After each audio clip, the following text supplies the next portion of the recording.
Good morning. This is KELOLAND On The Go with all you need to know in news and weather as you start your Sunday. We also have your boredom busters coming up, but first, our top story. Music lovers might still be coming down from the rush of attending this weekend's Lollic Cooler in Sioux Falls. The two-day music festival ended on Saturday, drawing thousands of concert goers to Great Bear Ski Valley. For organizers, it was the result of months of hard work.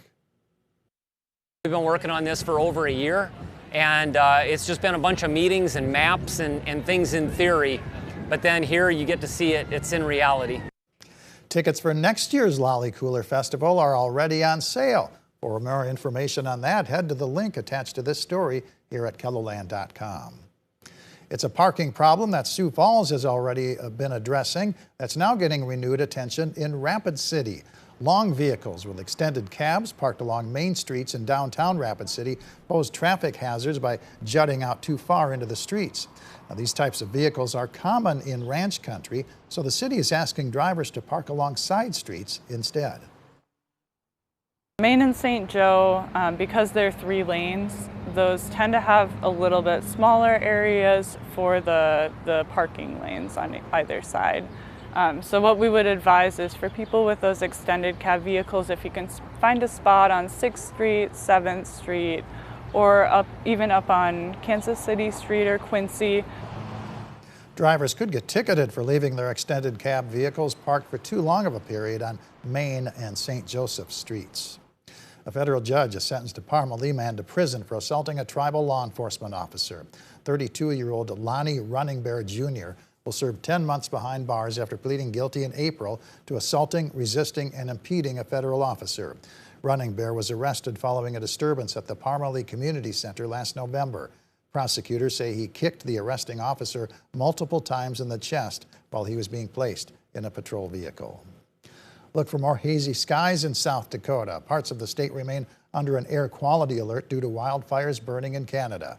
Young children, older people, and those with respiratory conditions should limit their time outdoors. The alert was first issued on Friday and remains in effect for the rest of today. Let's take our first look at the forecast now with meteorologist Adam Rutt in the Storm Center. Good morning, Adam. Good morning, Perry, and good morning, everybody. We are keeping an eye on the skies for a couple of reasons today. One, the smoke, especially the farther east you go, and two, maybe an isolated thunderstorm toward the evening in southeastern KELOLAND. But for now, it's quiet as we take a look at our downtown camera. 67 at the airport this morning, south wind at 7 miles per hour. You can see that haze in the distance, not just on our downtown camera, but also in Aberdeen as well. 63 with a south wind at 7 miles per hour. So if you are prone to respiratory concerns or you are susceptible to anything in the air, you will want to keep this in mind and not overdo it today. Meanwhile, in Pierre, that's a look to the east, 69 degrees with a west wind at 6 miles per hour. And out in Rapid City, the smoke lessens, but it's still somewhat there. 70 west wind at 8 miles per hour. We're at 66 in Brookings as well as Huron, 65 for Mobridge, 68 Yankton and Valentine, 62 for Custer, 66 in Spearfish and Buffalo, and 71 already up along the Coteau in Sisseton. Winds aren't all that bad, and in general, they won't be today. Just 5 out to 10 miles per hour out of the south or out of the west, and even sometimes right in between. Now, we do have a few things to keep in mind in the short term and the long term outlook. We'll break down those details coming up. All right, thank you very much, Adam. A flash flood emergency went into effect in southeast Iowa Friday as heavy rain inundated the area.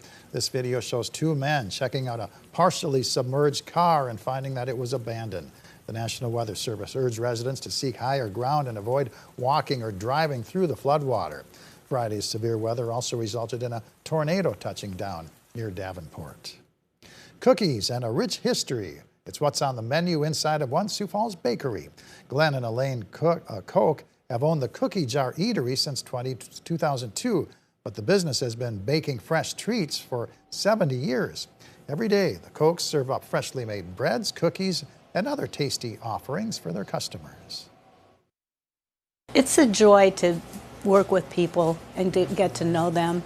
I feel like we've got a family community down here. How this family-owned bakery has succeeded for decades is tonight's Eye on KELOLAND at 10.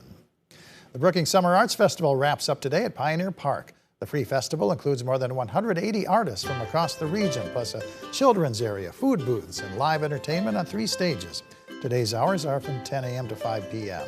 The Honeybee Festival includes hands-on activities, live music, and vendors, all gathered to raise awareness and appreciation for one of nature's most vital pollinators. The festival is taking place from 11 to 4 at Laurel Ridge Event Venue in Sioux Falls. Admission is free. Springdale Lutheran Church, southeast of Sioux Falls, is hosting an ice cream social. Serving time is 4 to 6 p.m. The cost is a free will offering. The menu also includes barbecue, potato salad, and pie. The summer concert series at Goodrich State Park in Sioux Falls features the band Too Drunk to Fish. The concert starts at 4. A park entrance license is required. The Sioux Falls Municipal Band performs a free concert in the Terrace Park Band Show. The music starts at 8 p.m. And it's Hall of Fame night at Huset Speedway in Brandon. Gates open at 5, hot laps at 6:30, and the races at 7:30. Tickets are $20, $10 for students, and free for ages 12 and under. Adam? Well, if you're going to be out and about today, again, be mindful of poor air quality to the east with smoke in the atmosphere. But then also later this evening, we could see a little bit of activity to the southeast. For now, though, there's just a whole lot of nothing going on, just a good amount of blue skies. Filtered as it may be the farther east you go, so you will want to keep that in mind if you are prone to respiratory problems. We are also going to watch the skies later this evening. A marginal risk level 1 out of 5 is in place for southeastern KELOLAND, from Yankton, Madison to Sioux Falls, up to Buffalo Ridge as well, but as far north as Dual County on I-29. Wind and hail are going to be the main concerns with any storm that is able to get its act together later this evening, and even then, going to be generally isolated in nature. This upper level trough axis is going to be what we watch as we go through the afternoon and evening. That will shift on down to the southeast and try and be that focal point for activity as we go into the evening. From there, we watch Monday and Tuesday and Wednesday, for that matter. All 3 days featuring chances for showers and thunderstorms. Some days will have better chances than others. Tuesday overall having the best shot. That'll spill over into Wednesday and even into Thursday morning, for that matter. Thursday evening, I think, is mainly dry, maybe an isolated shower by the evening. Friday starts off dry, but then we have another round of showers and thunderstorms to watch Friday night into early Saturday morning. So this is Monday's severe weather potential. It's marginal, level 1 out of 5, from Aberdeen to Rapid City, up to Buffalo into Pierre as well. Wind and hail are going to be the main concerns. But then that will move on down to the south and east as we go into your day on Tuesday. Notice that marginal risk now from Mulbridge over to Rapid City, and then pushing all the way east into Minnesota and extreme northwestern Iowa. That'll be Tuesday into Tuesday night. So if you do have any outdoor plans, keep that in mind. Have the indoor backup plan ready to go as we go through the next couple of days. Today, warmer and a little more humid than yesterday, 80s and 90s for highs, with that isolated chance for an evening thunderstorm to the southeast. Outside of that, spilling over into the first part of your night, we're pretty quiet as well tonight with lows in the 60s. Then a hot day tomorrow, 90s, even near 100 in a couple of areas of central and western South Dakota, where we'll also keep an eye on that potential for showers and thunderstorms, a few of which could pack an extra punch. Here is your 7-day forecast. We'll have that chance for rain spilling into Tuesday and Wednesday, but also notice temperatures taking a decent step backward for the second half of the week. We'll be in the 70s to around 80 in Sioux Falls with that rain lingering.